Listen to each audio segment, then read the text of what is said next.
When you think about the physical complexity that goes into everyday activities, the way our bodies function is really quite amazing. One of the most amazing things is the way we deal with stressors, those influences that would overwhelm us and rob us of our health if they go unchecked.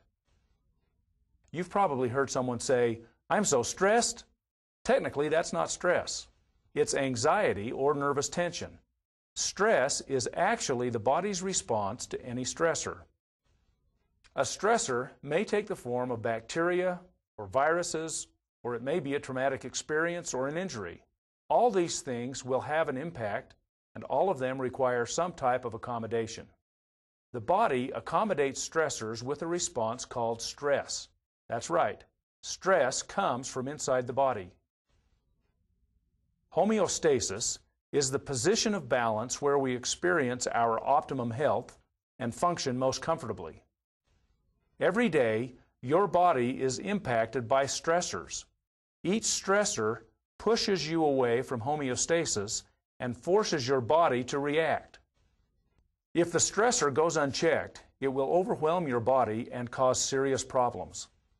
Fortunately, your body has ways to deal with the stressor. It pushes back. The pushback mechanism is stress, and it comes in two forms. The first form of stress is called catatoxic. Catatoxic stress is anything the body does to fight the stressor directly. For example, if the stressor is bacteria, the body will go to work fighting and destroying the bacteria. One catatoxic stress response is an increase in temperature, a fever. Higher temperature creates an environment that is hostile to the bacteria. However, if the fever, the catatoxic stress response, goes unchecked, it can cause more problems than the stressor. To prevent the body from damaging itself with its own defense mechanisms, it uses the second form of stress called syntoxic stress. The primary purpose for syntoxic stress is to moderate the catatoxic reaction. It acts as a control, making sure that nothing gets out of hand before the stressor is contained. 5 minutes ago, you may not have agreed that stress is your friend, but now you understand that it protects you every hour of every day. Let's examine some of the specific ways that a breakdown in the stress model impacts your health. We'll look at a pair of real-life examples, Heidi and Pete. Heidi is bright, ambitious, and somewhat overworked with her employment, school, and an active social life. She routinely deals with a number of stressors. When her mild depression starts to build, she goes for a walk, which helps her relax. Finances bring added burden when just before payday she finds herself over budget and worried about money. Autumn brings on seasonal allergies that put additional strain on her body. A little extra sleep would help her, but this week she has deadlines, so sleep decreases instead. In all likelihood, Heidi will ride out the week and get back on her feet soon enough, but her body is working hard to maintain homeostasis, and she is therefore more susceptible to illness. Unfortunately for Heidi, she associates with friends who have the flu, and in her weakened state, she catches cold.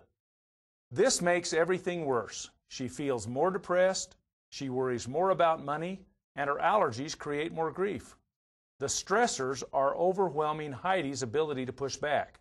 She needs additional support and decides to get help from her health professional, Dr. Vogel. What does Heidi's body need most right now? Better nutrition, immune support, a massage, homeopathic remedies, or maybe a prescription medication? There's no one-size-fits-all answer for this question. In fact, the best answer for an individual can change week by week. I think the real issue is that every patient is an individual, and it's very difficult for the practitioner to customize their remedies for them in a general way. And the Zyto instrument and from LSA enables us to do that perfectly. Every single patient is treated as an individual, and the Zyto is able to basically dissect out the exact weaknesses and strengths of every patient and to match them with the remedy that seems to heal them from within. Dr. Vogel's objective is to provide the best possible care for Heidi, which includes finding what therapy will best support her body's struggle against all her stressors. Let's meet Pete for another common example of the relationship between stress and illness. Pete has always struggled with diets and exercise to keep the weight off. He renews his commitment to eat better and exercise more every few months, but he tires quickly, never sees the results he hopes for, and soon gives up. He accepts his weight and low energy as a fact of life and shrugs them off with a bit of humor. What Pete doesn't know is that diet and exercise are not the only factors involved in energy levels and weight. In Pete's case, during his military service, he was exposed to viral and chemical agents. These stressors created illness at the time of exposure, but soon he was back on top of his game. However, in those cases where the stressor is too strong for the body to entirely eliminate, the syntoxic mechanism will allow a residual level of stressor to remain for long periods of time.